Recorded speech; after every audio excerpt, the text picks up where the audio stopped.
Donc, peut-être un mot d'abord sur ce lieu, hein, qui est un lieu qui a ouvert récemment, disons il y a 6 mois à peu près.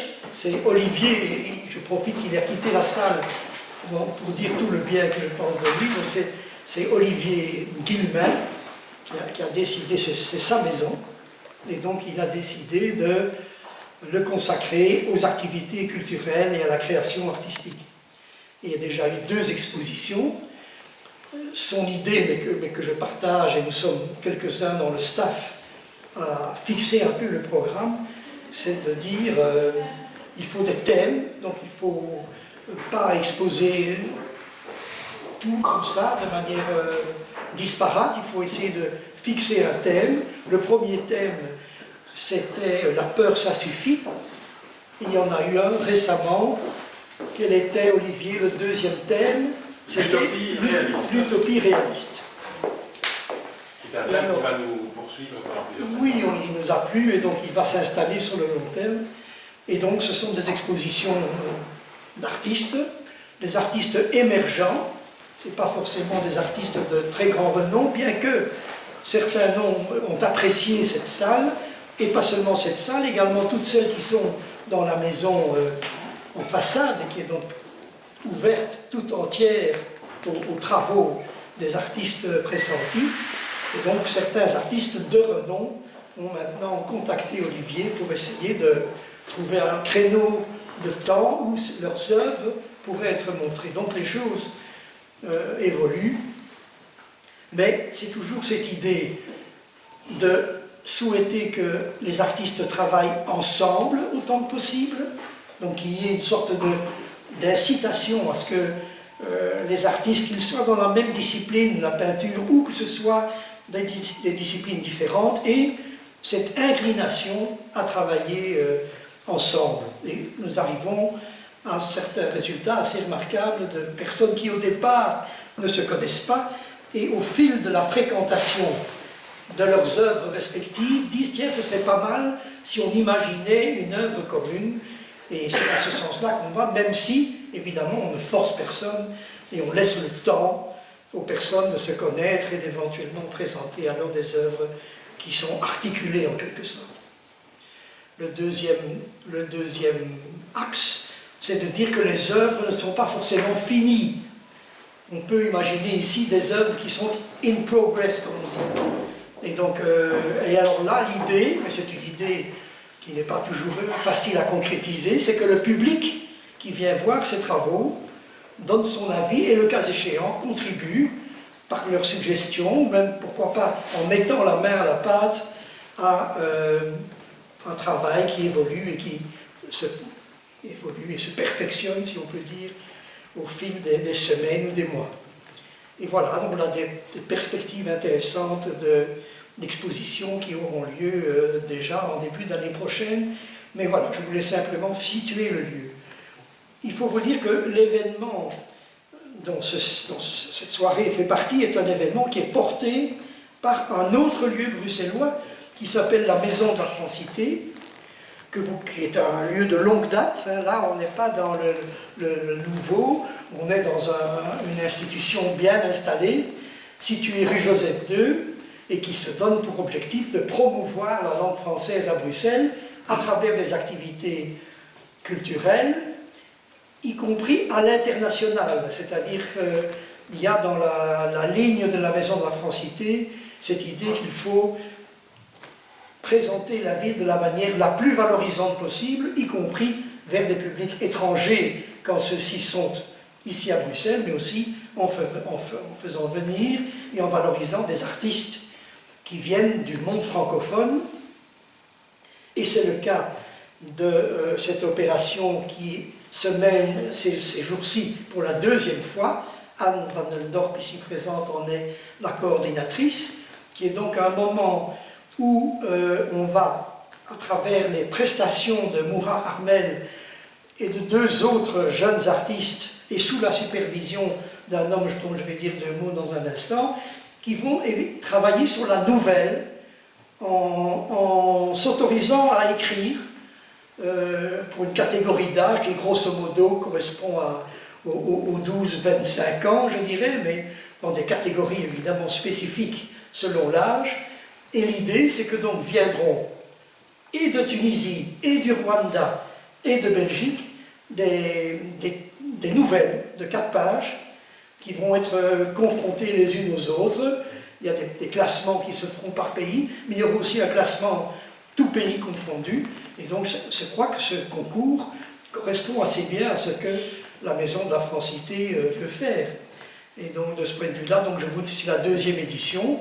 Il y a une première édition où seule la Tunisie était concernée, et maintenant cette édition qui a cours ces jours-ci, qui donc a adjoint, en tout cas le Rwanda, et peut-être des artistes africains venant d'autres pays, mais voilà l'idée. Et donc, que font les jeunes artistes tunisiens présents? Eh bien, ils vont dans les écoles belges, et ils vont y parler de leur travail d'écrivain, comment ça se passe, comment est-ce que je manie la langue, comment est-ce que je triture le français pour arriver à un travail littéraire. Et ça se termine par une incitation aux élèves qu'ils ont devant eux à produire des nouvelles qui serviront pour le concours, qui est lui-même, donc, qui a une date limite qui est le 15 mars prochain. C'est ainsi que ce matin, nous étions dans une école qui porte un nom très solennel, qui est l'Institut de la Vierge Fidèle. C'est un lieu qui vous parle sans doute, vous savez à quel point c'est un lieu d'excellence sur le plan pédagogique, mais le nom peut peut-être faire sourire, mais ça n'enlève rien à la qualité de l'école qui est grande. Et on l'a encore vérifié tout à l'heure, et puis tu as peut-être d'autres témoignages à faire sur... Voilà donc les 2 lieux situés, maison commune, que parfois certains confondent avec la maison communale,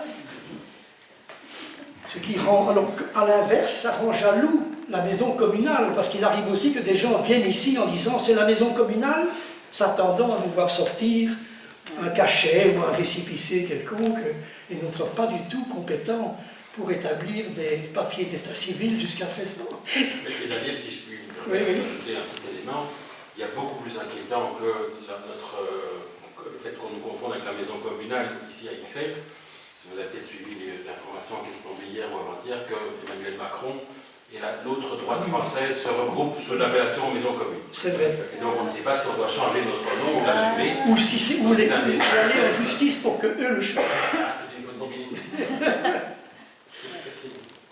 Voilà. Donc ça sont les petites précisions préalables en quelque sorte. Et donc, quand on parle de Tunisie, parce qu'évidemment le choix de la Tunisie, pourquoi la Tunisie? C'est parce qu'il y a eu cet événement de 2011 qui a attiré la curiosité des Européens et des Belges sur cet événement que j'appelle un moment révolutionnaire. Il se fait que j'étais sur place, pour vous dire quelques mots de moi. Donc j'étais délégué Wallonie-Bruxelles. Ce sont des fonctionnaires belges qui sont établis pour 4 années dans un pays.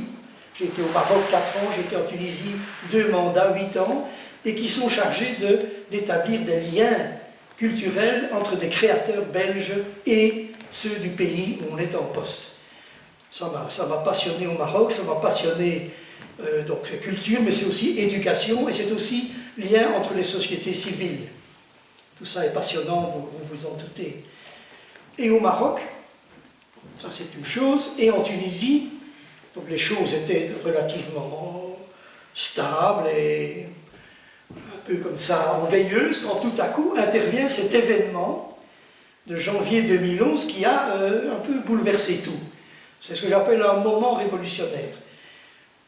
On peut éventuellement parler tout à l'heure de ses bons côtés et de ses mauvais côtés, parce qu'évidemment les deux existent, mais ce qui est intéressant, ce sera dans un instant de demander à Moura si il a l'impression que son travail d'écriture a été influencé d'une façon ou d'une autre par ce qui s'est passé en Tunisie en janvier 2011. Avant de lui donner la parole, je voudrais dire que parmi nous, nous avons Samir Marzouki, qui est là, et qui est donc un homme qui compte dans le paysage culturel tunisien de très longue date. Il est poète, il est professeur universitaire de littérature française, spécialiste d'Apollinaire et il a conduit d'innombrables thèses d'étudiants en troisième cycle tunisien dans le domaine de la littérature.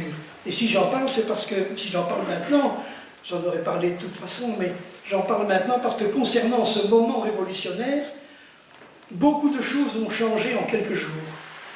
Et il a fallu notamment remplacer toute une série de fonctionnaires qui s'étaient installés dans l'Ancien Régime et qui étaient, hélas pour eux, marqués par cette installation. Et donc, Samir a été recherché parce qu'il n'était pas, il était un homme parfaitement intègre et en dehors des circuits du pouvoir. Et donc, il a fallu lui demander d'être directeur de l'enseignement supérieur au niveau du ministère de l'Éducation.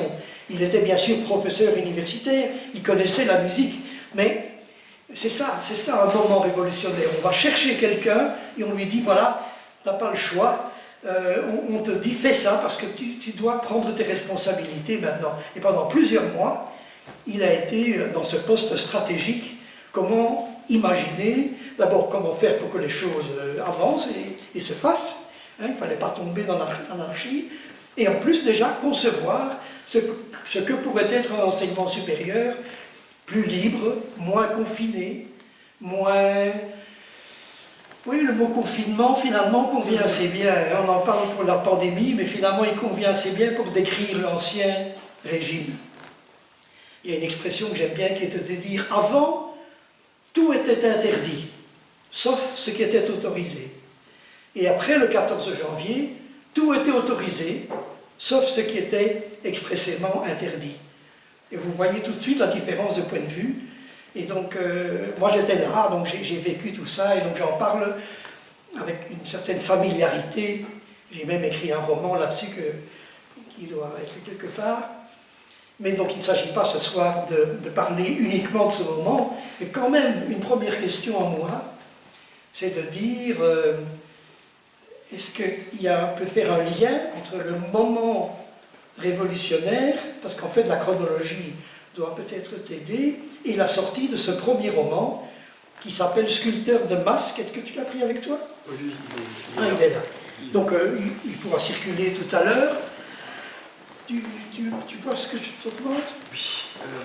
D'abord, merci Daniel de m'avoir invité à participer à cette rencontre. Et je remercie aussi la Maison de la Francité pour ce projet qui croise les écrivains belges, les écrivains tunisiens, mais maintenant aussi des écrivains rwandais, pour faire les classes et pour participer justement à ce concours. Voilà, je me présente, je suis Mohamed Harmel. Je suis auteur tunisien et par ailleurs doctorant-chercheur en philosophie. Voilà, par rapport à cette première question, le lien entre ce roman et la Révolution, ce roman a commencé bien avant la Révolution en fait. Mais je ne sais pas par quel hasard, il porte en lui quelque chose, en tous les cas, qui peut... quelque chose. Il prépare déjà, il est peut-être, je ne sais pas, traversé par certaines forces qui étaient déjà en train de se préparer. Parce que, justement, par rapport à mon expérience personnelle, pour moi, la révolution, ça signifie tout simplement la politisation. C'est-à-dire l'entrée de plein pied, de manière brusque, sans aucune transition, dans la vie politique. Mais ce roman-là, je ne l'ai pas écrit après la Révolution et je n'ai pas forcément réfléchi à comment m'intégrer dans l'élan révolutionnaire. Mais en tous les cas, quand il a été rédigé, ça part justement d'un Indien qui doit suivre un rituel dans un monde un peu imaginaire. Bon. Et ce qui se passe, c'est qu'il doit, pour réussir le rituel, il doit porter le masque qui symbolise les valeurs de l'ancêtre. L'ancêtre, c'est en quelque sorte le dieu de cette tribu. Et ce qui va se passer, c'est que le personnage principal, qui s'appelle Spectre d'Aigle, va faire une allergie à ce masque et va le rejeter. Donc il va tout de suite se retrouver exclu de cette tribu. Il va connaître l'exil, il va partir à l'aventure, il va essayer de connaître le secret des masques et la vérité sur le masque de l'ancêtre. Donc, la critique, l'aspect critique dont il est question dans ce roman, d'abord j'ai pensé en fait qu'en l'écrivant à deux choses. D'abord la critique de la religion, les traditions qui nous étaient imposées. Donc le rejet du masque symbolise le rejet de certaines valeurs lourdes qu'on nous impose. Et d'autre part aussi, j'ai aussi pensé à toutes sortes de codes, de codes moraux qui peuvent être lourds et qui imposent aux individus de faire partie d'un moule de force. Et donc, on voit bien que si on ne correspond pas à ces codes, on est tout de suite rejeté en dehors de la société. Puis, je pense que ce côté symbolique, justement, le masque, c'est pas indirect à notre contexte, ça peut avoir une portée allégorique, donc l'exclusion peut devenir beaucoup plus large. Donc, cette rupture avec la dictature, ce rejet de certaines valeurs qui étaient présentes et qui étaient dominantes, il y a certainement, d'autant plus que, juste après la Révolution, on n'a pas remis en question ces valeurs-là. Les valeurs traditionnelles, ce rapport aux valeurs traditionnelles, parce que le rapport à la tradition n'est pas forcément quelque chose de négatif, on n'a pas du tout remis en question la religion, du moins une certaine lecture de la religion, ce qui fait que, juste après l'élan révolutionnaire, les premiers qui sont montés au pouvoir, ça a été les islamistes. Donc, dans ce roman-là, il y a certainement une portée critique par rapport à une approche qui reste occultée. Parce qu'on critique la dictature, on critique la corruption, mais on n'ose pas toucher à certaines valeurs sacrées. Et je pense que, pour une grande part, c'est cette peur de toucher à ces valeurs sacrées, ce côté frileux, ce qui fait qu'on peut retomber dans certains schémas et qu'il y a des choses qu'on n'arrive pas à déplacer. C'est un livre très courageux, hein. C'est un roman qui n'est pas disponible en librairie ici, mais que vous pouvez acquérir par des circuits, notamment à partir d'Internet, il est possible de se le procurer. C'est un livre très courageux pour les raisons que Moura vient de dire, c'est-à-dire c'est l'affirmation de l'individu et de ses choix propres dans une société qui ne favorise pas ça spontanément. Il y a plutôt un appel à se conformer à quelques valeurs communautaires. Et là, l'homme retire son masque. En tout cas, le masque qu'on lui propose ne lui convient pas.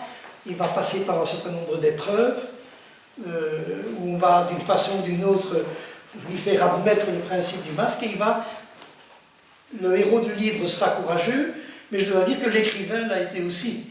Parce que pour aller aussi loin, et c'est pour ça que moi je fais quand même un lien entre le moment des mois, peut-être même d'une année ou deux, qui ont suivi la Révolution, et le fait que ton livre a été en quelque sorte autorisé, il aurait été, mais diffusé et faisant l'objet de débats où tu as pu dire des choses comme tu viens de dire maintenant. Et donc même si le régime antérieur n'était pas spécialement orienté religion, il était quand même très soucieux de maintenir les choses telles qu'elles étaient, et donc peut-être que ce roman aurait eu quand même plus de difficultés s'il avait dû sortir. À propos des livres, il faut vous imaginer, et ça confirme cette idée du moment révolutionnaire, les vitrines des librairies. Il y a sur l'avenue Bourguiba une librairie célèbre qui s'appelle El Kitab, et donc imaginez-vous que la vitrine de cette librairie était différente du tout au tout entre celle qui était présente le 1er janvier et celle qui est présente le 1er février. Et entre les deux, il y a eu le moment révolutionnaire 14 janvier. Donc les livres passaient par une censure douce, ça veut dire, c'était pas forcément 12 et moins 12, mais il y avait des livres strictement interdits. Et donc on a vu, j'ai pris quelques photos de ça, des groupes se former à la vitrine, à la devanture de cette librairie en disant « Regarde, Ça, nous ne pouvions pas le lire et il est là. Regarde un peu celui-là. Et ce livre-là, donc tout livre qui était entassé au fin fond de la cave, en étant bien sûr qu'on ne puisse pas le voir, et qui tout d'un coup apparaissait. Et je trouve que c'est une métaphore qui convient assez bien quand même à ton livre, puisqu'il a cette trame de l'autonomie personnelle et de la libération en quelque sorte par rapport à un diktat du collectif. Et donc il y a bien sûr aussi, il faudrait parler de l'écriture du livre, mais bon, il n'est pas disponible en Belgique et donc ça pose un problème. Il est très bien écrit, au-delà de cet aspect courageux dont j'ai parlé, et donc c'est un livre qui mérite d'être... Alors j'ai une deuxième question qui est tout aussi, selon moi, liée à la période. C'est la question de la fiction, et notamment du romanesque inventé littéralement par l'auteur, et la réalité. Je sais que tu as des idées là-dessus, donc tu t'es autorisé une fiction. Ça ne va pas de soi. A fortiori, philosophe comme il est, il va d'ailleurs y venir plus tard dans un véritable essai, et donc il s'autorise d'emblée une fiction. Et comment ça s'est passé dans ta tête? C'est vrai que tu dis que la fiction est sortie à une époque où c'était les essais qui foisonnaient partout, des essais sur la politique, sur l'histoire de certains opposants, de certains hommes politiques. Et à cette époque-là, je pense, en 2013, je ne sais pas, hein, c'est vrai que c'était pas les romans qui étaient dans les devantures des librairies. Mais en tous les cas, c'est ce qui est étrange, c'est que le roman, c'est quelque chose que je portais depuis bien avant les événements, ce qui fait que vraiment, c'est quelque chose qui est venu naturellement. Je n'ai pas vraiment pensé aux conséquences. Les conséquences sont venues après. Et justement, je me suis retrouvé de plein pied dans cet événement-là et dans la politique, ce qui m'a fait beaucoup réfléchir et réfléchir justement à ce que j'ai écrit et comment adapter justement cet écrit-là qui est allégorique avec les événements. Par ailleurs aussi, ce roman-là porte la tension entre justement plusieurs positions, parce que c'est aussi un conte philosophique. Donc je suis confronté à cette tension entre le récit, et on la retrouve hein, dans ce roman, entre la construction d'un récit, donc c'est un roman qui peut se lire comme un récit ou comme un conte, comme une aventure, et la transmission d'un message philosophique. Et donc on retrouve cette tension partout hein, dans le roman, entre un récit qui se déploie de manière libre et qui peut être lu et apprécié pour lui-même, et justement la dimension philosophique fortement influencée à l'époque par la philosophie de Nietzsche. D'où justement la thématique des masques, parce que la thématique des masques c'est très proche, on la retrouve, cette métaphore des masques, elle est très présente dans la philosophie de Nietzsche. C'est en fait une réflexion sur la culture, et une réflexion sur le réel, justement. Dans la philosophie de Nietzsche, en gros, c'est que la réalité, elle est manquée. La réalité, on croit la saisir, mais c'est quelque chose qu'on peut saisir que difficilement. Et en général, les hommes sont des êtres très fragiles, et ils ont besoin de construire des illusions, des idéologies, pour essayer de se donner des repères, et en même temps ils tombent dans la tyrannie de la vérité, justement, dans la tyrannie des idéologies. Et c'est l'art qui nous donne cette liberté de revenir à cette réalité chaotique, à cette volonté de puissance, au réel comme dynamique de force, et de broder dessus des représentations, des mondes, une pluralité de mondes, de se donner une certaine liberté de le dire et de le représenter. Donc les masques, c'est un peu ça, cette réflexion sur la culture. Un masque de l'ancêtre qui symbolise un peu les valeurs qui sont imposées, c'est ce qu'on essaie de coller sur le réel, en essayant de tuer, de nier la différence, la production de la richesse c'est cette diversité, et la recherche de la voie de la création, c'est-à-dire le fait de s'ouvrir sur une infinité de possibilités. C'est-à-dire le masque comme création artistique et comme possibilité infinie de production. Voilà, donc je pense que cette métaphore-là, finalement, elle a fini par faire sens, puisque cette portée allégorique reste assez abstraite, elle a fini par faire sens avec les événements qui sont venus après. Parce que maintenant, moi, il y a plein de choses qui restent actuelles pour moi dans ce récit. Je pense par exemple maintenant, et ça prend, parce que ce masque-là, et cette exclusion, ça ne cesse à travers l'histoire de prendre des formes multiples. Par exemple, maintenant, on peut voir avec les réseaux sociaux, nouvelles technologies de communication, que cette histoire justement des cyberharcèlements, du lynchage. Donc cette exclusion qui se fait de manière quotidienne, c'est devenu presque banalisé. Donc justement, cette scène où le personnage a du mal à porter son masque, où il se fait lyncher et rejeter de la tribu, je la vois encore maintenant revêtir d'autres... Elle ne cesse pas de revêtir des aspects différents.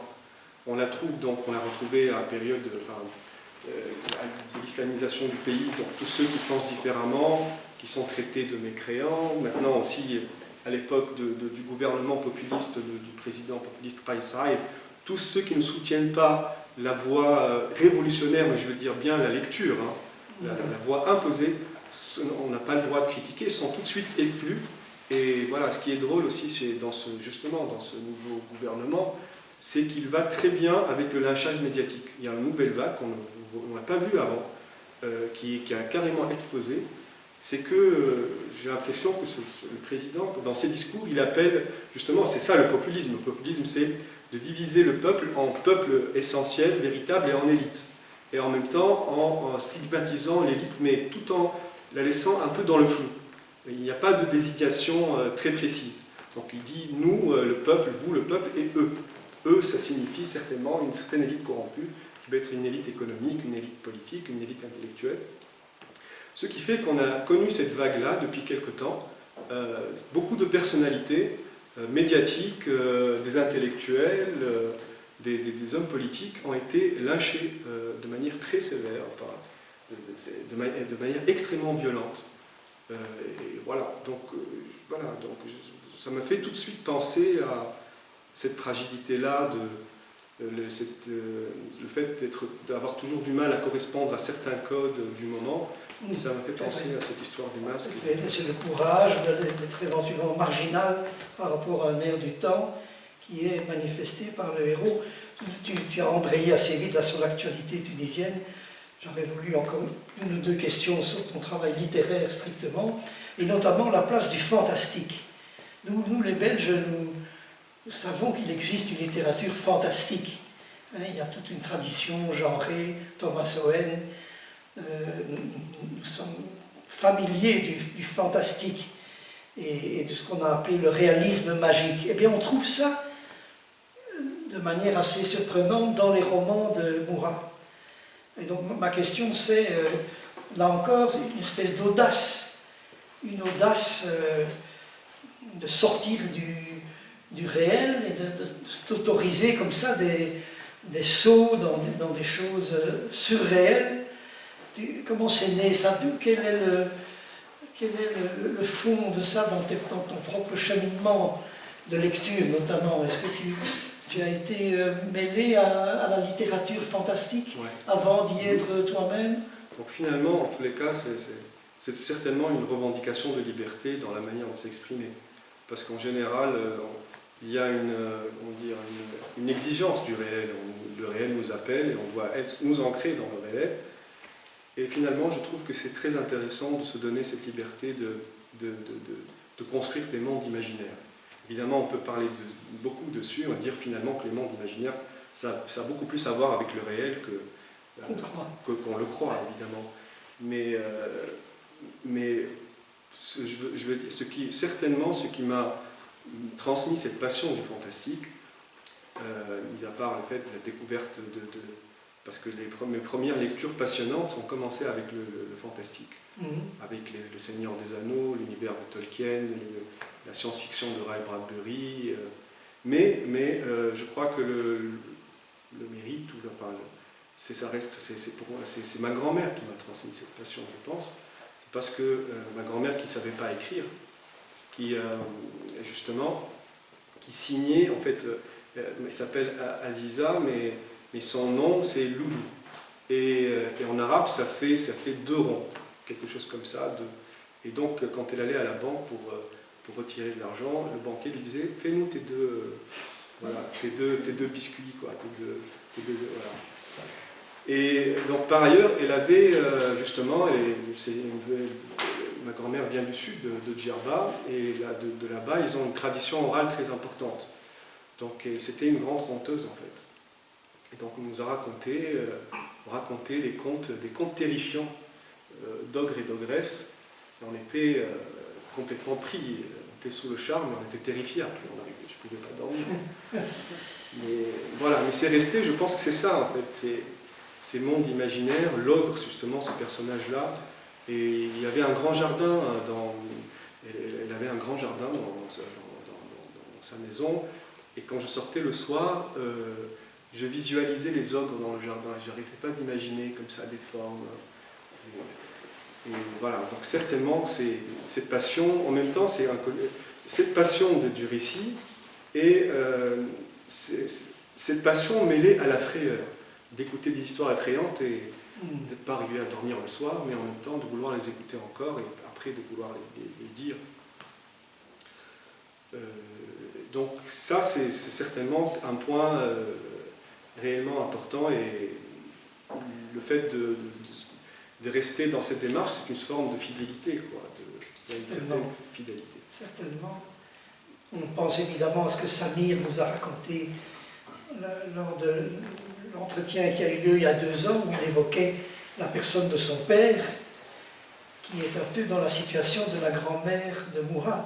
Et donc là, on est dans une génération particulière qui a produit une création littéraire au sens du mot, mais qui simplement passait par l'oralité. Tu peux peut-être en dire quelques mots, mais simplement pour compléter ce que Mourad a dit. Oui, mon père était créateur, en fait, parce qu'il était chansonnier, il était parolier de chansons. Saliha, la grande Saliha, donc elle a fait beaucoup de... Enfin, il a écrit beaucoup de ses chansons.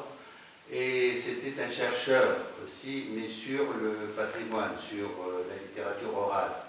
Il a sillonné la Tunisie et la Libye pour collecter des textes, je ne sais même pas si on peut dire des textes, enfin, il avait un magnétophone, en fait, il a enregistré les gens qui étaient créateurs, mais qui n'écrivaient pas, qui créaient de mémoire, en quelque sorte, ou en tout cas oralement.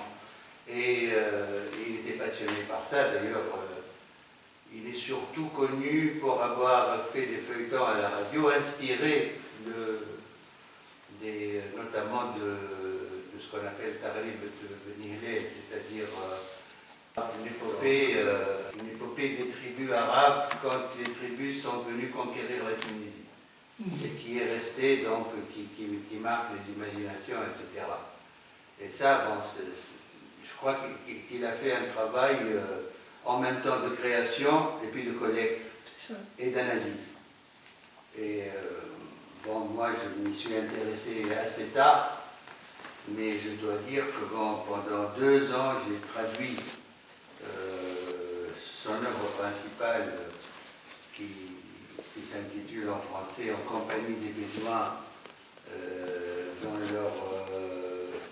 c'est-à-dire dans leur déplacement et leur halte, quelque chose comme ça, c'est pas ce nom-là. Et pendant 2 ans, bon, j'ai redécouvert mon père, en fait, en redécouvrant son univers, parce qu'il parle des contes, il parle des poèmes, il parle des traditions du chameau, parce que c'est un homme du Sud, hein, mais oui. C'est pas de Djerba. C'est de 12, donc qui est la porte du Sahara, quoi. Et effectivement, moi je pense que nous tenons beaucoup de ses parents, de ses grands-parents, qui nous ont beaucoup donné, et on ne le savait pas, on l'a su un peu sur... Enfin, moi je l'ai su tardivement. C'est ça. Il faut aussi rappeler que pour Moha, donc, c'est le petit-fils quand même d'un très grand militant communiste, qui porte le même nom que lui. Et je pense que sa venue tardive à la politique s'explique aussi par ses retrouvailles, sans doute, avec... Oh, certainement. avec Alors, le grand-père. justement, merci Samy. Pour rebondir un peu sur ça, d'une part aussi, mon grand-père aussi me racontait, il me contait régulièrement, quand je venais passer la nuit chez lui, des contes d'Émile et Nuit. Ouais. Régulièrement, et moi, ça m'ennuyait un petit peu parce qu'il voulait toujours me raconter le même conte. Donc j'ai écouté le même conte. Bon. Après, voilà, c'était toujours Aladdin et la lampe merveilleuse, je crois, Sinbad le marin. Mais voilà, en même temps aussi par rapport à la politique, ma dépolitisation, bon, en même temps je suis inscrit dans un contexte plus global parce qu'on fait partie de la génération de Ben Ali, il y a une grande majorité des jeunes qui étaient dépolitisés quand même. Parce qu'il a réussi à dépolitiser, hein. Il a réussi à dépolitiser une catégorie de la... Mais en même temps, voilà, mon grand-père, comme il a ce parcours-là, il a toujours voulu, il a tout fait pour nous écarter de la politique. Toujours. Il a certainement, c'est dû à son angoisse. Donc il a vraiment, il nous disait, voilà, éloignez-vous, ne touchez pas à la politique, attention, parce que moi j'ai vraiment galéré, donc attention. Voilà. Mais c'est avec le jour du 14 janvier où je suis rentré de plein pied, justement, malgré moi, dans la politique. Et cette révolution nous a imposé de nous ancrer, justement, dans cette réalité. On n'avait pas le choix, quoi. Et puis, voilà, avec les réseaux sociaux... D'ailleurs, comme tu dis très bien, avant le 14 janvier, moi comme étranger, quand je questionnais des porteurs de projets tunisiens, dès que la question abordait, même de façon extrêmement périphérique, une question qui touchait au pouvoir, on me disait, moi je ne fais pas de politique. Ça ne m'intéresse pas, je m'occupe de ma science, je fais des mathématiques ou je fais de la linguistique, mais je ne fais pas de politique. Et ça revenait toujours, ça me troublait, cette constante dans l'argument. Pas de politique. Et c'était vrai des jeunes, d'ailleurs, comme des personnes plus âgées, hein, ils ne font pas de politique.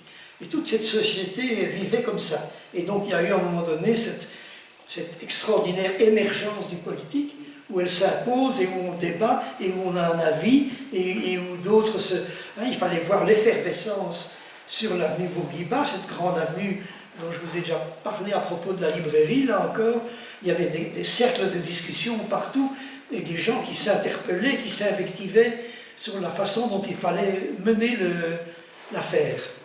Donc c'était très très particulier. Mais là, donc, on avance, hein, mine de rien, on a fait ce détour par le fantastique et par l'importance de la littérature orale. Hein. On est là dans une caractéristique très particulière de ce sud tunisien que l'on assimile parfois trop à une région délaissée ou à l'écart de tout, mais qui en fait produisait sa propre élite de curiosité, d'intensité et de création. Et donc ça, c'est quelque chose que l'on ne mesure pas toujours quand nous sommes en Belgique ici. Il y avait cela dans ces régions, très arides par ailleurs, du sud tunisien. Tu as évoqué les mille et une nuits, et là encore tu fais œuvre de... Tu as une intuition très remarquable, puisque ma question suivante portait sur l'amour en littérature. Et donc je voulais te demander, et là peut-être, je ne sais pas si c'est évoqué peut-être davantage dans le deuxième roman, qui s'appelle donc Les rêves perdus de Leila. Donc, le premier, c'est Sculpteur de masques. Vous pourrez jeter un coup d'œil dessus tout à l'heure, bien sûr.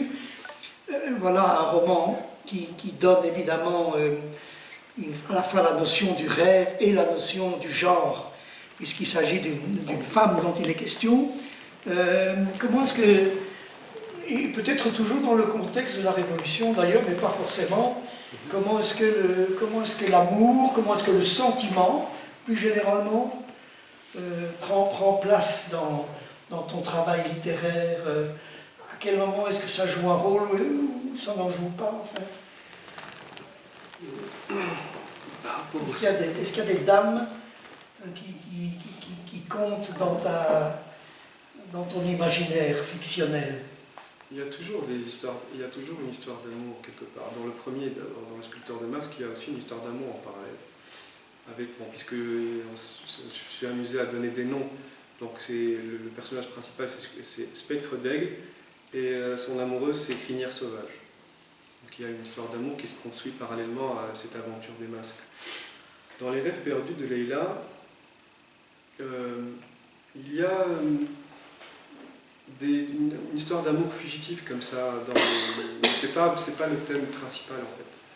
Il fait une rencontre, c'est dans un rêve avec une barmaid, il y a comme un rêve érotique au cœur du roman, mais et après ils finissent par... Ils prennent un bus dans le rêve et ils font un bout de chemin ensemble et à un certain moment, elle descend du bus en disant par le regard qu'il faut que je descende et toi tu dois continuer ton chemin. Mais sinon, ce roman-là porte principalement sur le rapport avec, du personnage principal avec sa cousine qui s'appelle Leila, et qui a connu une enfance difficile et malheureuse et qui s'est transformée en fantôme. Donc tout le roman, c'est en fait Eliès qui essaye de partir dans un autre monde, qui est la contrée du néant, pour sauver sa cousine. Et ce roman-là, la thématique principale, c'est les rêves, justement. Donc, il y a un très grand rapport avec cette période dans laquelle on a vécu, quand il y avait le régime post-révolutionnaire, le régime islamiste. C'est que dans ce monde-là, l'auteur prend conscience qu'il y a quelque chose qui s'est brisé, qu'il y a quelque chose qui s'est fêlé, et que les rêves sont en train de mourir, et qui sont aspirés par une sorte de trou noir qui s'appelle la machine broyeuse de rêves. Et donc ce qu'il fait, c'est que s'il arrive à sauver symboliquement cette cousine dont les rêves ont été broyés à cause de la maladie et notamment à cause d'un père violent, il pourra sauver de manière symbolique certains rêves. Voilà, par ailleurs, voilà, il y a des nouvelles non publiées dans lesquelles il est question d'une histoire d'amour, mais c'est vrai que dans mes écrits, l'amour a très à voir avec les fantômes aussi, les traits fantomatiques, que la rencontre est très difficile, extrêmement difficile, qu'elle est brève et qu'on a l'impression que c'est vrai que la rencontre avec l'être aimé se fait un peu comme une rencontre avec un fantôme. Ça me fait penser, maintenant, du coup, ça me fait penser à Kafka dans les Lettres à Milena, où il y a un extrait extrêmement très beau qui dit écrire des lettres, c'est se mettre à nu devant les fantômes. Et,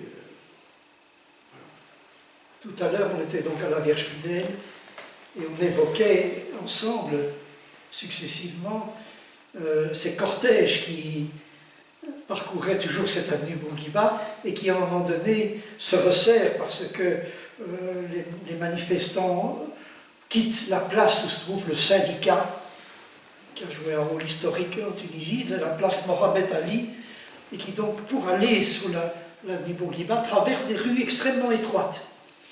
Et donc on imaginait, pour parler non pas de l'amour forcément, mais en tout cas du sentiment, à quel point la proximité des corps dans une manifestation qui avance et où la ruelle se rétrécit et donc forcément on est les uns contre les autres et on se serre littéralement, on est dans des situations où parfois tu as envie de prendre ton voisin, quel que soit son âge ou son genre, et que tu as envie de le prendre dans ses bras, dans tes bras, puisque somme toute on vit un moment de grande fraternité. On était d'accord là-dessus? Oui.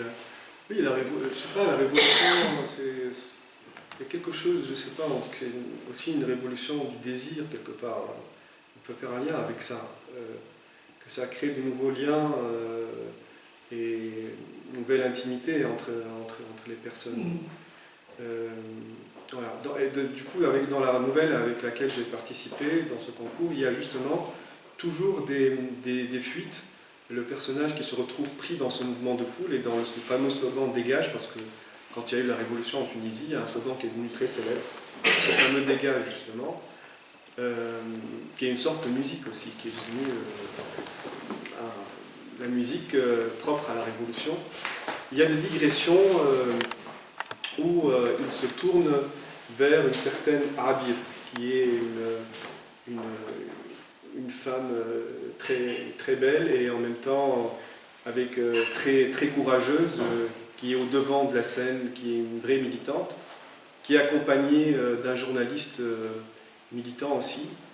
Et j'essaie enfin de brosser un peu le cliché d'un côté un peu cliché du journaliste militant. Et en même temps, ce personnage se trouve parfois pris dans des digressions et toute son attention se tourne vers les cheveux de Rabier. Donc, en même temps, toute son attention est prise dans cet élan révolutionnaire, mais aussi il fait des fuites, justement, il y a certainement une certaine revendication d'autonomie, de liberté par rapport à ce mouvement, et il se retrouve justement complètement plongé dans les cheveux bouclés de Rabier. Maintenant, avec une certaine distance, cet aspect-là de la nouvelle, je trouve un peu amusant parce que ça permet justement de toujours garder une distance par rapport au mouvement politique quel qu'il soit, de se donner ce droit justement de ne pas y adhérer de manière aveugle. Donc, parce qu'on a l'impression dans la nouvelle que ce personnage, il est toujours un peu dans la lune, quoi. Au début, il était complètement à côté de la plaque, il était déconnecté, on l'a appelé au téléphone, on lui a dit il y a un mouvement important, il est allé, il a dit bon d'accord j'y vais, et après il s'est retrouvé dans cette politisation. Et en même temps, il ne cesse de perdre la concentration et de s'évader, justement, de rêver à cette femme qui finalement qui ne connaît pas forcément, avec laquelle peut-être il ne se passera rien. Mais cette déconnexion de cet événement-là, de la Révolution, je pense qu'elle est intéressante. Voilà, ce recul-là est une revendication, je pense, essentielle, surtout quand on voit que maintenant que la marche de la Révolution peut conduire à des élans autoritaires, on n'a plus le droit de penser autrement, on n'a plus le droit à des digressions, où on va se poser la question, est-ce que tout ce qu'on fait est engagé dans ce mouvement-là, dans ce sens-là ou pas? Donc voilà, c'est ça en fait ce que ça peut signifier. C'est vrai. Alors on va peut-être aborder le troisième livre, qui est donc un essai. Déjà, Mourad nous a parlé de Kafka et de Nietzsche, donc vous voyez déjà à quel point il a une culture qui n'hésite pas à aller dans des zones un peu lointaines de sa culture d'origine. Il s'autorise, et c'est ça qui est merveilleux avec lui, une réflexion sur des auteurs lointains pour lui, lointains entre guillemets. Parce que par ailleurs, il a une curiosité pour le monde, et ça fait partie de son courage aussi, me semble-t-il. Alors Murakami, comment est-ce que tu es arrivé à lui? Et bon, il y a cette filière que je viens de rappeler, on pourrait ajouter Gilles Deleuze, qui est quelqu'un auquel tu t'intéresses beaucoup. Donc, où vas-tu chercher cette curiosité pour ce qui apparaît dans un premier temps comme quelque chose d'éloigné de toi, et comme si finalement tu étais attiré par ça et tu voulais aller au plus loin, parce que Murakami, alors on verra si lui est si lointain que ça, peut-être pas, mais comment est-ce que tout ça a commencé? D'abord, à part Murakami, on pourrait l'inscrire dans un contexte plus large, c'est-à-dire la découverte de l'art japonais d'une manière générale, ou de l'art asiatique. Donc ça a commencé, cette découverte de la littérature japonaise est associée aussi, pour moi à la découverte du cinéma japonais. Et ça correspond à un moment important, parce qu'avant j'étais féru des films américains, et ça m'a permis, à un certain moment je trouvais que c'était trop répétitif, et qu'il y avait quelque chose qui me dérangeait un peu. Et finalement, voilà, ce passage, finalement, avec le recul, ça correspond d'un passage de ce qu'on appelle le sensationnel dans le roman américain, dans le cinéma américain, c'est-à-dire le suspense, les coups de théâtre, la cadence, le rythme, vers quelque chose de l'ordre de l'insoutenable dans l'art japonais ou dans le cinéma japonais. Justement parce que ce que j'ai découvert dans le cinéma japonais, c'est qu'on nous imposait des choses insoutenables. Là où dans le cinéma américain, il y a comme des tabous, il y a le bien qui triomphe, il y a le personnage, s'il connaît des difficultés, il y a comme une morale, il arrive à réintégré, mais alors que dans le cinéma japonais, on nous confronte réellement aux limites de l'insoutenable, aux limites de la misère, aux limites de la violence, et on va vraiment jusqu'au bout. Alors, donc certainement, ça a à voir avec la découverte de Murakami. Au début, ça m'a semblé un peu simple, parce qu'il a un style très épuré et très simple, mais après, justement, on est confronté à des choses très profondes, et d'ailleurs, la thématique du traumatisme est très, très présente dans les œuvres de Murakami. Donc on peut revenir justement à cette approche par rapport au réel, justement, parce que ça reste, pour reprendre Lacan, c'est que le réel est toujours manqué, justement. Le réel, dans son aspect traumatique, est manqué. D'où la nécessité d'être inventif et d'inventer des moyens d'expression. Alors chez Murakami, ce qui est extrêmement intéressant, c'est qu'il va utiliser la démarche du rêve dans sa manière d'écrire, dans sa manière de faire de la littérature.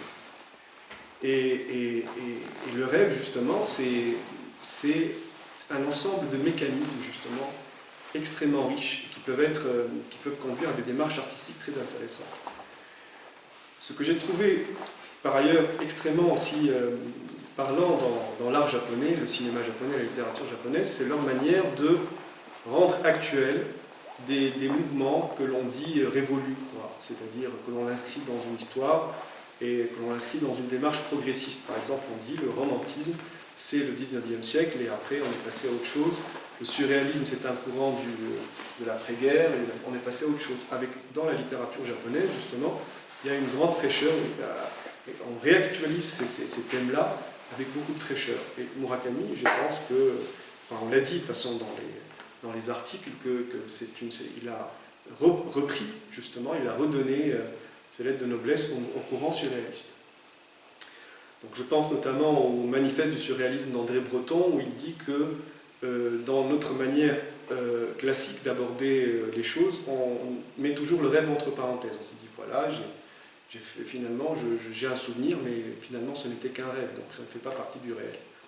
La démarche surréaliste, c'est de mettre le rêve avec ses mécanismes, avec ses délires, avec ses associations d'idées, au cœur de la composition et au cœur de la démarche, au cœur de l'introspection, etc.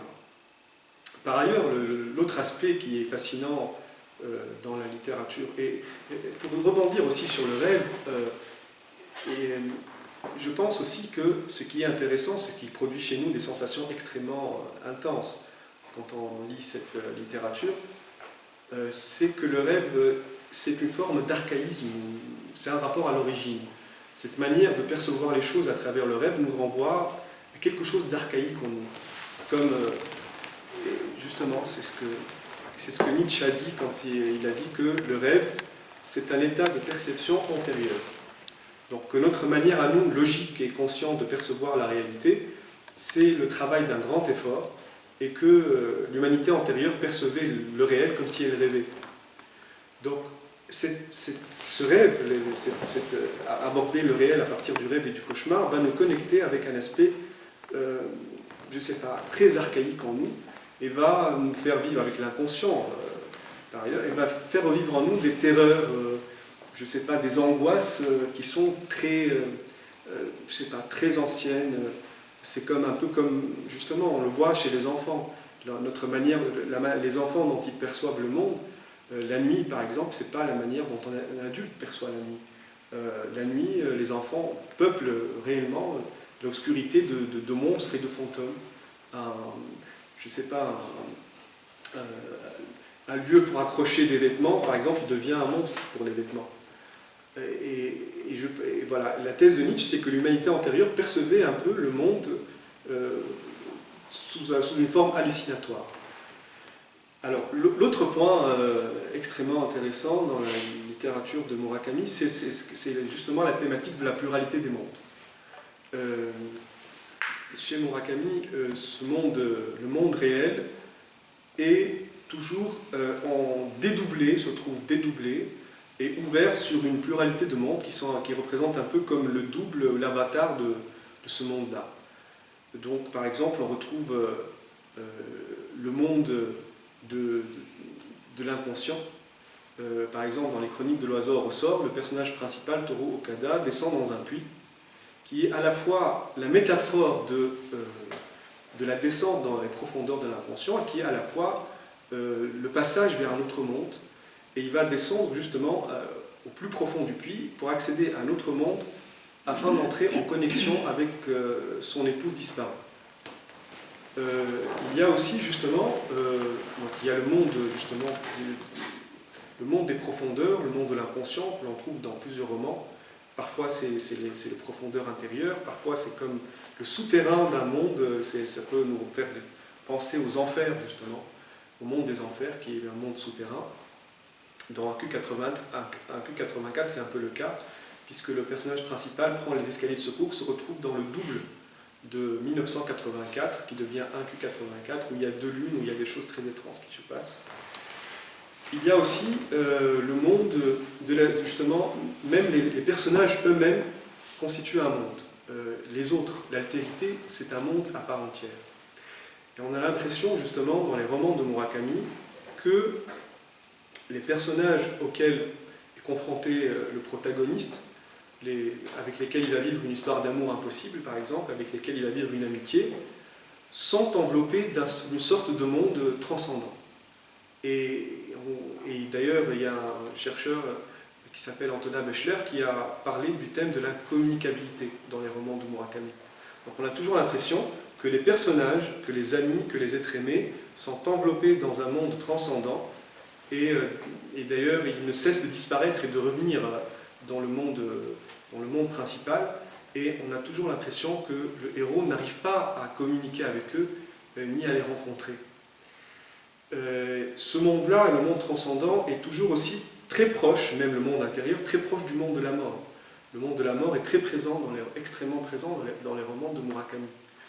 Par exemple, dans un roman intitulé Danse, danse, danse, son ami, il va mourir, il va basculer dans un autre monde, et le personnage principal va entrer en communication avec lui en montant un ascenseur.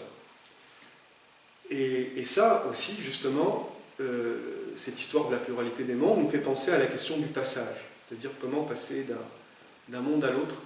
Et on retrouve ça dans le cinéma japonais et dans la littérature fantastique, notamment chez Koji Suzuki, dans les romans où les nouvelles ont été adaptées. Et on fait des films très célèbres comme The Ring, par exemple, la saga de Ring, et Darkwater. Et justement, j'ai trouvé des rapprochements extrêmement intéressants dans ce que écrit Murakami et les films fantastiques. Ces éléments de passage, justement, qui sont fascinants. Par exemple, The Ring, le passage entre le monde des vivants et le monde des morts se fait à partir d'un puits. Parce que le fantôme de, je ne sais plus qui il s'agit, en tous les cas, elle est emprisonnée au fond d'un puits. Alors que dans les chroniques de l'oiseau ressort, pour rentrer en connexion avec sa femme disparue, le personnage principal doit descendre au fond d'un puits et méditer jusqu'à pouvoir accéder au monde, une sorte d'hôtel labyrinthique. Par ailleurs aussi l'ascenseur. Dans Darkwater, pour accéder au monde des fantômes, on doit emprunter un ascenseur. Donc ça c'est extrêmement intéressant, on peut dire extrêmement des choses. Sur un autre plan plus métaphysique, il y a aussi justement la thématique de la connexion qui est très présente dans les romans de Murakami que j'ai relevés justement. Voilà, vous écoutez là une parole qui montre la proximité entre ce que donne Murakami et ce que donne Murat. On est dans des univers très proches et on comprend mieux ce qui les lie et la sympathie qui peut exister entre eux. On peut souhaiter d'ailleurs que tu le rencontres un jour, hein, puisque c'est amusant parce qu'il y a un paradoxe. Si vous allez à la FNAC, vous allez voir la lettre M, vous allez voir un rayonnage comme ça sur Murakami. Donc j'y étais, j'ai dit mais par quoi est-ce que je commence, et Murat arrive dans 2 jours, il n'arrivait jamais. Donc j'ai pris un essai qui s'appelle Profession romancier, mais par ailleurs il y a une production romanesque considérable, et le paradoxe c'est qu'un écrivain comme Murat Armel, que vous ne pourrez pas lire en Belgique, sauf à la faveur d'une séance comme celle-ci, va vous inciter à lire un écrivain japonais, qui est très largement diffusé. Il y a 5 exemplaires de chaque roman, derrière, devant, sur le côté. Donc il y a là une sorte d'injustice, en quelque sorte, mais que tu traverses. Donc on va bientôt passer aux questions-réponses. Et donc tout ce que vous venez d'entendre peut justifier éventuellement une question que vous pourriez adresser à moi, que ce soit sur la situation tunisienne ou plus précisément sur les dimensions dont il a parlé. Pour vous laisser le temps de préparer cette question, moi je lui en pose une dernière, qui est la deuxième partie de cet essai. La première partie, tu l'as bien dit, porte sur Murakami, et tu t'en es bien expliqué. Il y a évidemment la question des limites en littérature, qui fait la deuxième partie du livre. Et donc, de quoi s'agit-il, s'agissant des limites de la littérature? Où situes-tu ces limites? Et alors, curieusement, tu parles, l'ai-je lu, de Stefan Zweig. Je ne vois pas le lien entre la limite en littérature et Stefan Zweig. Je la vois, je te l'ai dit tout à l'heure, je la vois davantage avec des écrivains comme Georges Bataille ou Maurice Blanchot, où on va effectivement dans une espèce d'abstraction qui peut être considérée ou vue comme une limite. Chez Stefan Zweig, de grand talent, ce n'est pas la question, mais on se sent dans une littérature relativement circonscrite et dans laquelle la limite... mais tu as sûrement une idée là-dessus. Et alors, justement, cette histoire des limites, ça a été pour moi comme une sorte d'intuition fondamentale, je ne sais pas, justement, il m'a réellement semblé à un moment que la littérature, ou la grande littérature, ça a toujours été une affaire de limites. C'est toujours été une expérience des limites. Et bon, j'ai vu aussi à partir des recherches, du point de vue technique, Georges Bataille et après Maurice Blanchot ont abordé la question, justement, parce que le terme expérience limite, c'est un terme propre à Blanchot. Et que finalement, que la philosophie de Deleuze et de Foucault et de Derrida et de Lyotard s'inscrivait un peu dans cette ère du temps, dans ce courant de pensée, qui est justement la pensée des limites, justement. Mais il y a une autre intuition plus simple, je ne sais pas, à partir de mon expérience d'auteur. C'est justement cette proximité de l'art, en fait, pas de la littérature seulement, mais de l'art avec la question des limites. D'abord, je ne sais pas, alors si je fais une digression avec les mathématiques, par exemple, dans les mathématiques, quand on fait une limite, pour dessiner une courbe, les limites, c'est toujours quelque chose de très abstrait, mais c'est en établissant la limite d'une courbe qu'on arrive à la dessiner, en fait. Donc, ce sont ces états limites qui arrivent à déployer réellement l'être de la littérature. C'est un peu ça, justement, alors, comme Stefan Zweig, c'est un écrivain duquel j'étais très proche, justement, Stefan Zweig, toutes ses nouvelles, c'est une expérience des limites, parce que qu'est-ce qu'il fait, en fait? Il nous explique que les êtres humains se trouvent entièrement désarmés face à leur passion. Et donc, pour chaque nouvelle, il va expérimenter une passion qu'il va pousser jusqu'à sa limite, et il va nous montrer comment l'être humain se trouve pris dans ce mouvement-là qu'il n'arrive plus à contrôler. Ça nous fait penser, par exemple, à Amok, la nouvelle de Zweig. Amok, justement, chez les Malaisiens, c'est une force démoniaque qui va s'emparer d'une personne, et cette personne-là ne pourra plus se contrôler, il va commettre des actes abominables, peut devenir même criminel. Et à partir de cette thématique de l'amok, il va nous décrire l'histoire d'un médecin qui va rencontrer une femme qui va lui demander, avec beaucoup de fierté, beaucoup de pudeur, d'avorter. Et il va être pris d'un accès d'égocentrisme, il va vouloir se faire supplier, et donc elle, par fierté, elle va partir, et finalement il va être pris dans un accès de folie, de rage incontrôlable, il va se mettre à sa poursuite. Et dans tous les romans de Stefan Zweig, on est toujours confronté à un affect, à une passion qui est poussée jusqu'à ses limites extrêmes. Même le joueur d'échecs, par exemple. le joueur d'échecs, la passion, cette folie-là, c'est la solitude. Parce que, en fait, ce prisonnier qui va être torturé psychologiquement, on va le placer dans une cellule d'isolement, sans rien du tout, sans meubles, sans rien, toute blanche. Un jour, il va voler un livre d'échecs, il va se mettre à faire des parties, et son esprit va se diviser en deux. Donc en fait, la thématique, c'est comment la solitude comment réagit un être humain face à la solitude qui est poussée à ses limites, et on est face à une expérience justement de schizophrénie, de dédoublement. Et je pense qu'on peut retrouver ça dans toutes les nouvelles.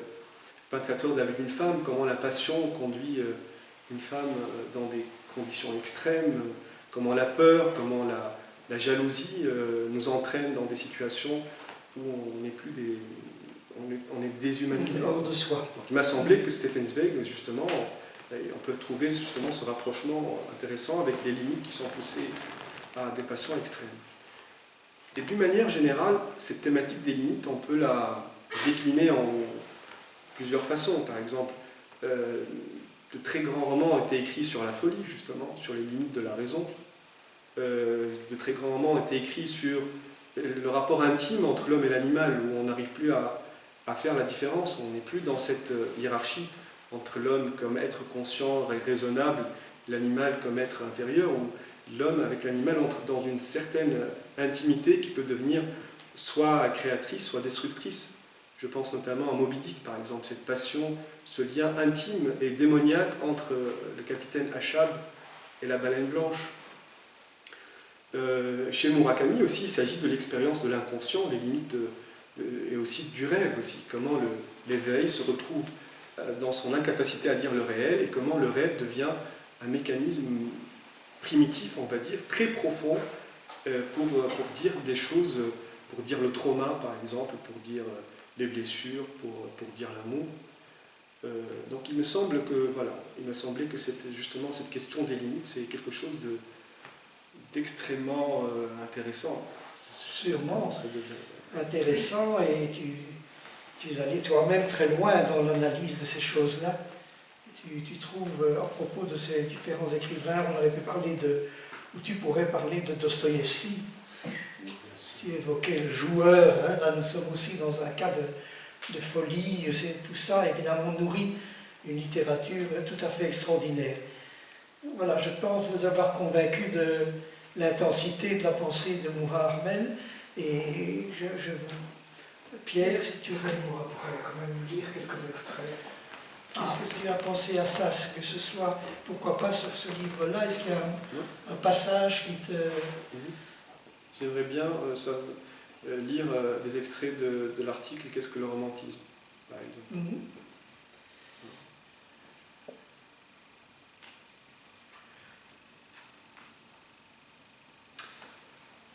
Qu'est-ce que le romantisme?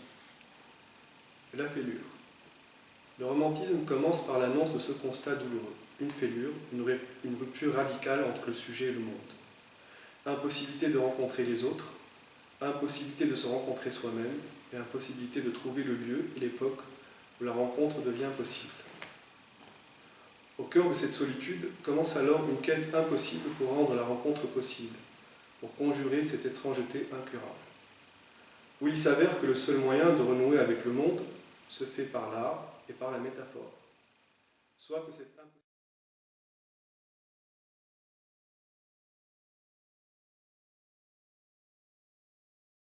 cette impossibilité se transforme en une immense métaphore, soit que l'on constate que la métaphore acquiert une nouvelle consistance et tisse de nouveaux rapports avec le monde, ce qui ouvre la possibilité d'espérer l'explosion d'un monde nouveau. Étranger au monde. Il nous semble que Khalil Gibran a concentré en son aphorisme le poète, l'essence même du romantisme. L'aphorisme s'ouvre sur une prise de conscience qui est sinon l'affirmation, du moins la revendication de l'étrangeté au monde poussée à ses limites, étrangeté radicale dans notre rapport au monde. Voici donc la première phrase qui ouvre ce champ de la solitude. Je suis étranger en ce monde. Étranger aux autres. Être étranger au monde se vit d'abord dans un rapport d'étrangeté aux autres, où autrui, et même et surtout autrui le plus proche, le plus intime, apparaît comme un parfait inconnu, qui à son tour se révèle comme celui qui est incapable de nous connaître. Nous croyons le connaître, mais en fin de compte, nous connaissons personne, et autrui non plus ne pourra jamais accéder à cette part de nous-mêmes où se loge la vérité de notre moi. L'étrangeté peut donc se définir d'abord comme une impossibilité de connaître autrui, d'où un sentiment douloureux et inconsolable de solitude. Je cite Khalil Gibran, « Je suis étranger à mes proches et à mes amis, ainsi, s'il m'arrivait de rencontrer l'un d'eux, je me dis en moi-même, qui est-il? Comment l'ai-je connu? Quel nomos m'unit à lui? Pourquoi je me rapproche de lui et le côtoie ?» Chante Gibran. Nous rencontrons aussi cette étrangeté chez Rousseau dans les rêveries du promeneur solitaire. Les voilà donc étrangers, inconnus, nuls enfin pour moi puisqu'ils l'ont voulu. Impossibilité de la rencontre. Lorsqu'autrui devient, en revanche, l'être aimé, l'être que l'on désire, l'étrangeté s'exprime par une impossibilité plus forte et plus douloureuse encore qui devient, bien en deçà d'une impossibilité de connaître, une impossibilité de rencontrer. Pour l'amoureux, en effet, l'être désiré est enveloppé par un monde transcendant, inaccessible, dans lequel il disparaît, ce qui traduit une essence du désir qui repose sur un manque irréductible. Dans l'aphorisme avant le suicide, Gibran décrit ce monde où est partie la femme dans son cœur s'est épris. Je cite, « Quant à aujourd'hui, la femme dans cet épris mon cœur est partie pour une terre lointaine, déserte, abandonnée et glacée, appelée pays du vide et de l'oubli. »